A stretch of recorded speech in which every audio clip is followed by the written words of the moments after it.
Hello, everybody. Thank you for tuning in to another edition of Tech Talk Tuesday. I'm Jason. And I'm Zach. And let's get started with the news. Remarkable manufacturing feats are being accomplished with transistors. Just recently, IBM announced a 2-nanometer manufacturing processor. It has 50 billion transistors, the size of a fingernail, all compiled together. MIT, just over a month after that released with Taiwan Semiconductor Manufacturing Company that they achieved creating a 1-nanometer transistor. They achieved this by using a different set of materials, a replacement for silicon, and this allowed them to make a monolayer transistor, which is two-dimensional instead of the three-dimensional ones. Nice. That's a lot of transistors in a small, very, very small amount of space. A new 10-digit dialing procedure will become mandatory starting on July 16th of 2022. The FCC adopted and ordered approving 988 as the 3-digit abbreviation dialing code to reach the National Suicide Prevention and Mental Health Crisis Lifeline. So instead of dialing 911, you're going to dial 988 for the suicide prevention hotline. The order is requiring telecom carriers to make whatever changes necessary to adopt this order. Due to this, all phone users will now be required to type the area code in addition to the telephone number of people that are trying to call. This change is affecting 82 area codes nationwide in 36 states, ours being one of the 785 being one of those as well. So the 785 area code itself, you'll have to dial 785 and then the number rather than just the 7-digit number. You have to dial the prefix and the area code prior to calling started in 2022. With the latest insider preview build of Windows 10 comes greater control with your graphics cards. You can now set the default GPU per application. This includes those who run more than one GPU. You can pick which one it wants to use. And it also allows you to choose whether you want to use onboard graphics for a task or your graphics card for a task. Right, so instead of like using your GPU that's 200 watts and it's going to run a lot of power to play Minecraft or something like that, you can actually use the onboard graphics card to do that instead of the GPU. So you can pick and choose which one you want to use which application with. So pretty cool step. Google's new quantum computer, Sycamore, now reigns supreme as the top supercomputer in the world.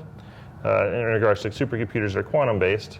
They claim that their computer solved a very complex problem within 200 seconds, whereas this problem with other current non-quantum supercomputers would have taken about 10,000 years to solve. So this is going to bring some really interesting points coming soon with the current 256 encryption, which a normal computer would take like thousands of years to crack. Quantum computers are going to be able to do that in a very short period of time, and they're really worried about that being an issue in the future. So we're going to see some weird things coming up with encryptions. Windows has released a package manager for Windows command line for insider users. This is called WinGit.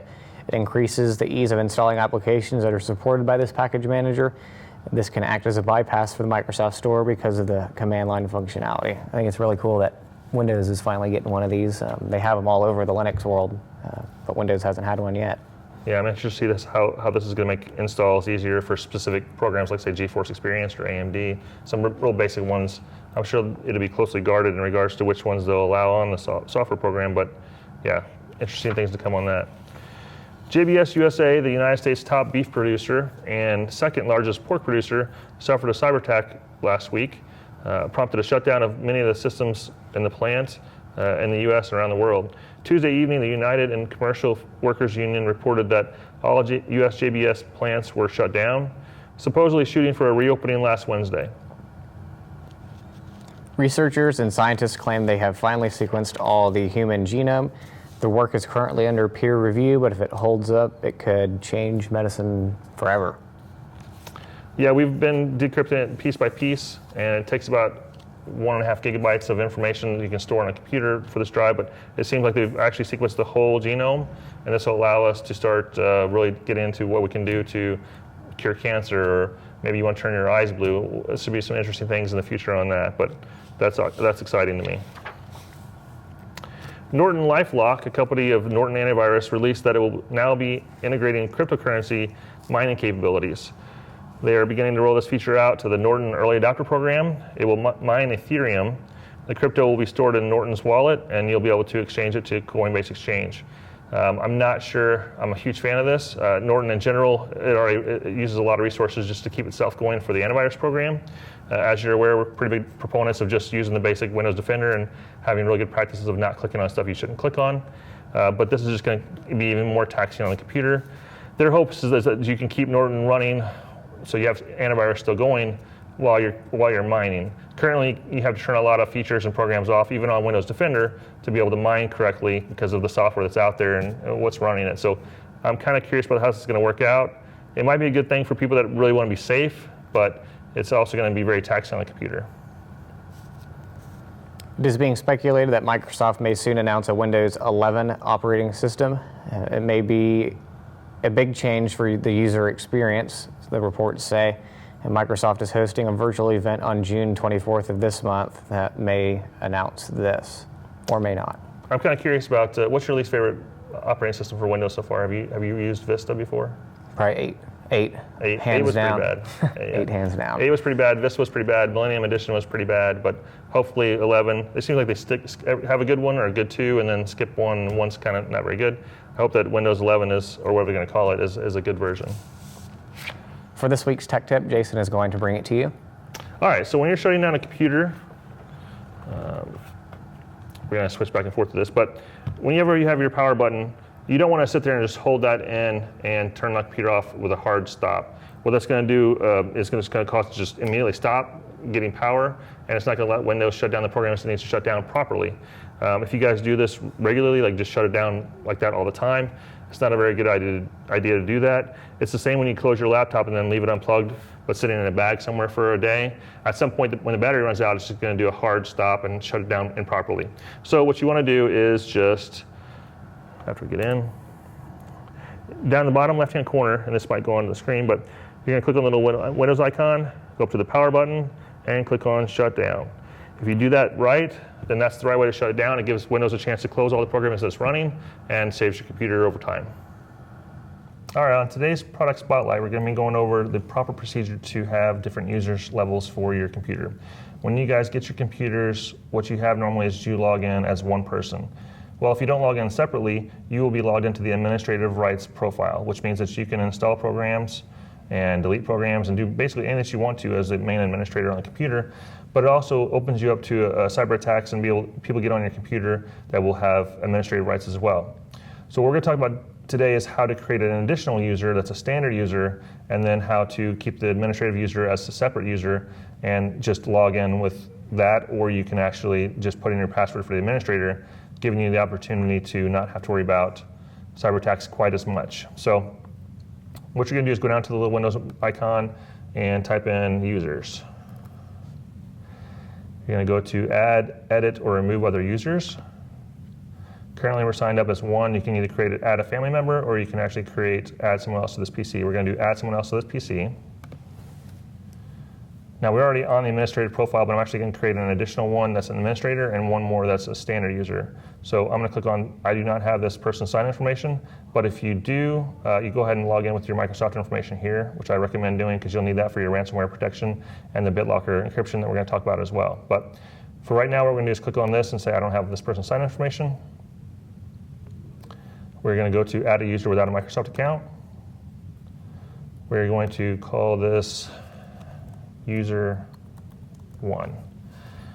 We're not going to do a password. We can add a password here in just a second, but if you add a password here, you're going to have to answer 3 security questions. We don't want to do that, so we're going to go ahead and click next here. Now this user is created, but what you want to do is you can have the account type here you can change. Here's where you go, do you want to make it an actual administrative user or a standard user? On this user, we're going to leave it as a standard user, click OK. And what we're going to do is sign out of this profile and go to the new user.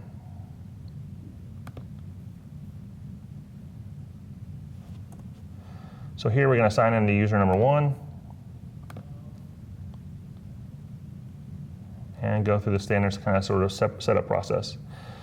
Now in a second here, Microsoft is going to come up with this different things that you want to, like direct add, inquire, and release and things like that. The only ones that we usually leave on are the location for laptops, because if somebody steals your laptop, you kind of sort of wouldn't be able to find your laptop out there whenever somebody logs into it. But the rest of them we turn off because they're usually advertising stuff. So the online speaker recognition, if you need that, please by all means leave that on. Inking and typing, this is for diagnostic data, we turn that off. Advertising ID, of course, we turn that off because we don't want them having our profile information. Location was the one we usually leave on if it's a laptop, which this one is. If it's a desktop, it's kind of sort of up to you. And then the last one is the tailored experiences, where you have like tailored ads. We turn that one off as well. All right, so currently we're in our user program now. If you were going to go to a site and let's say download something simple like hardware monitor, of course you have to go through the Edge settings as well.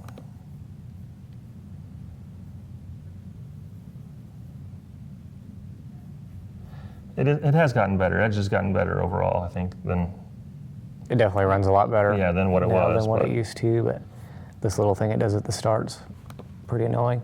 Yeah, you have to do this part, continue without syncing in. All right, so let's say you want to download hardware monitor. Now we're going to download this. This tells you your voltages, your temperatures of all your equipment that's running. So let's click on the Setup XC. See, that's why I don't like it. You can still get ads. So we click on Download Now, and it should come up here as it's downloading. But when you go to install it, what you're going to see differently is from this profile versus the other profile is it's going to ask you for the administrative password, so that way you can't just install programs arbitrarily. How this is going to help you is if you actually do get a scammer on to your computer, if you're in the administrative profile, they can immediately start installing software. As soon as you let them on there, they install a couple programs that will, one, lock you out, and two, start cataloging all of your personal data and information, and then three, they'll probably encrypt your hard drive, which we're going to talk about as well. So now when I click on this, it's going to ask me if I want to install that, but now I have to have the administrative password before I can do that. I can't just install it automatically. If you're in the administrative rights profile, it wouldn't even ask you this right here. It would just go ahead and start installing it. So now we can install it. So it's one more barrier. If this pops up when a scammer's on, you'll know that, okay, well, I'm not trying to install anything. What are they trying to install? And usually it's a good point for you to be able to like, well, I'm done here, and just shut your computer off and hopefully get them off of there. The same thing is true for uninstalling programs. When you uninstall a program, it's going to ask you for the password, but it just gives you, like I said, that one little barrier between yourself and scammers out there to help your computers out without getting attacked and getting ransomware. So that should be installed. So now this is the program that we installed. Once it's installed, you don't have to actually have administrative rights to start the program. It's already on your computer, but to put it on there and take it off, you do. So currently, like, here's your GPU temperatures, your memory usage, everything like that's on here. So that's the administrative profile versus the standard profile. And this is what you want to use as your everyday computer. You want to use the standard user. If you have to put the password in every time you want to install a program, that's fine. Or if you're going to install a lot of programs at the same time, you can always just go on and log on to the administrative profile itself, and then install those, and then log off of it and get back to standard user. This has a Windows NVIDIA GeForce update, which we're going to show you as well because it's going to ask you for the same password.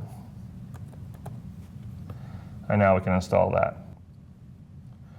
When this gets done, we're going to go ahead and switch back to the other profile, and I'll show you guys how to do the BitLocker encryption and the ransomware protection. And for those, you will need a Microsoft account. It's free to do. You can create one as well. Any thoughts on the Microsoft account? Nope, no thoughts on the Microsoft account. Okay. Don't make a Microsoft account. You have to for this, but.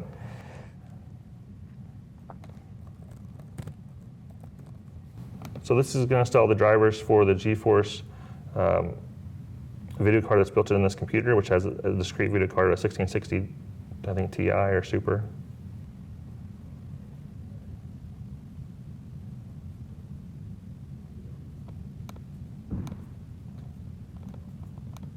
And now it'll list the drivers for that. But we're going to skip that for just a moment. We're going to go down here and switch back to the other user. So we're going to click on this. This is where your users are listed. You'll click on sign out of this user one, and we'll go back to the admin profile.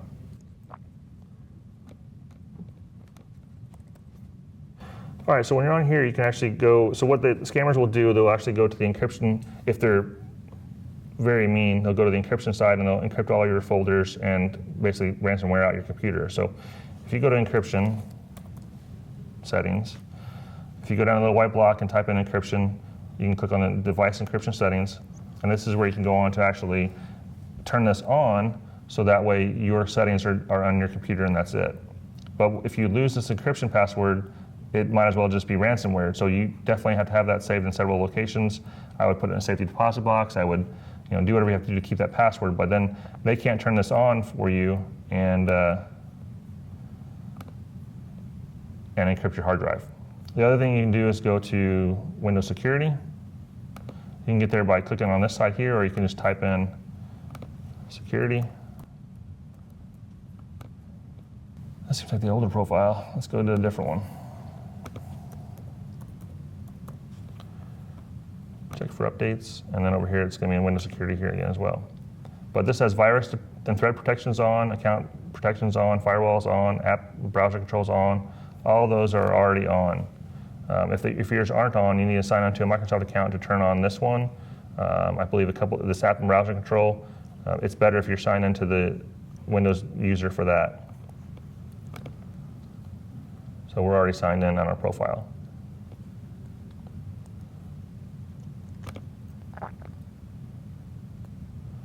This is where you can also go in and set up your fingerprint, create a new PIN. Now that other user, what we didn't do was we didn't create a password for it, so we're going to do that now. We're going to sign out of this one. Go back to user one, and since we didn't have a password, there's nothing here. So if you got your computer set up and you didn't put a password in initially, you definitely want to do that. You're going to go in here and type in user and go to change your password. This is where you can actually change and sign in with a face using your camera. You can do fingerprints, you can do pins, and you can do passwords. We're just going to do a quick password. In regards to password, we've mentioned this before in the past, but you want to have at least 8 characters, uppercase and lowercase mixed, numbers, and a special character is kind of sort of the standard. And then lastly, you want to put a hint in here that's going to help you remember. Now the password's changing, and then once we log out again, now it'll ask you for the password. So now user 1 has a password here. And that's where your hint will show if you don't get it. And the last thing we're going to do is show you how to do a PIN. So you go down to the little white box for the Windows and go to set up a PIN sign in. All right, so here's where you're going to go to change your PIN number or add a PIN number. We're going to click on that add and then put in your password for this specific user. And now you can create a PIN. So now you have a PIN number, you have a password on this user profile, and it's going to help you a lot in order to keep yourself safe from scammers. It is a little bit of time to get created, but this will be leaps and bounds better than being scammed for $8,000, $10,000 that they'll try to get from you to help protect you. Just remember to stay logged into the standard user profile, and if you need anything else like to install or remove a program, you can always just put in your administrative password whenever you are at that opportunity. Any last thoughts? Constantly having to put the administrative password into your computer doesn't give you an excuse to have a weak password. That's true. Don't make it a simple one still. You don't want anybody to brute force your computer to get through the password. It still wants to be a complex password. So again, eight characters total at the very least. The more the better. Uppercase and lowercase letters, a number, and a special character as like a minimum basic password. Don't keep it like your address or your birthday or your kid's birthday, anything like that, anniversaries. Make it something that's pretty hard to crack. All right, that ends our product demonstration for today. Thank you for tuning in to this week's Tech Talk. We will catch you in the next one. Thanks for watching.